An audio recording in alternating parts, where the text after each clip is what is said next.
Dell လက်တီကျူးလို့ခေါ်တဲ့3443ညာသူ့ရဲ့ model number ဖြစ်ပါတယ်Core i5 ကို73 generation ဖြစ်ပါတယ် graphic card ပါမယ် RAM 16GB နဲ့ SSD 512 RAM 16GB မှာဆိုလို့ရှိရင်လည်းကျွန်တော် slot တစ်ခုအလွတ်ကျန်သေးတဲ့အတွက်ကြောင့်မလို့ထပ်တိုးလို့ရမယ် graphic card တွေပါမှသုံးလို့အဆင်ပြေမဲ့လူတွေအတွက်ဒါကိုယူပါ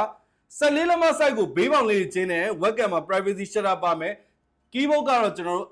အချင်းပဲပေါ့နော် number key တွေမပါတော့ဘူးသူရဲ့ရိုးရှင်းပုံစံအတိုင်းပဲ14လက်မ size keyboard အတိုင်းပဲလာပါတယ် graphic card ကတော့ကျွန်တော်ဒီမှာ Nvidia graphic card ပါလာတွေ့ရမှာပဲဖြစ်ပါတယ်14လက်မ display Full HD display ပါ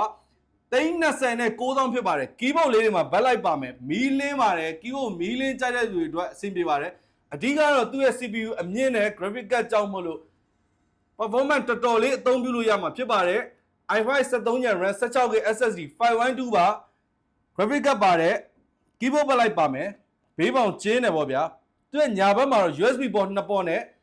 LAN port လေးတွေ့ရမယ်သူရဲ့ဘယ်ဘက်မှာတော့ Type C headphone jack USB port HDMI နဲ့ alternate port တွေပဲဖြစ်ပါတယ်ဒါကတော့သူရဲ့ဘယ်ဘက်အချက်မှာပါဝင်လာတဲ့ port လေးတွေပဲဖြစ်ပါတယ်အဲ့တော့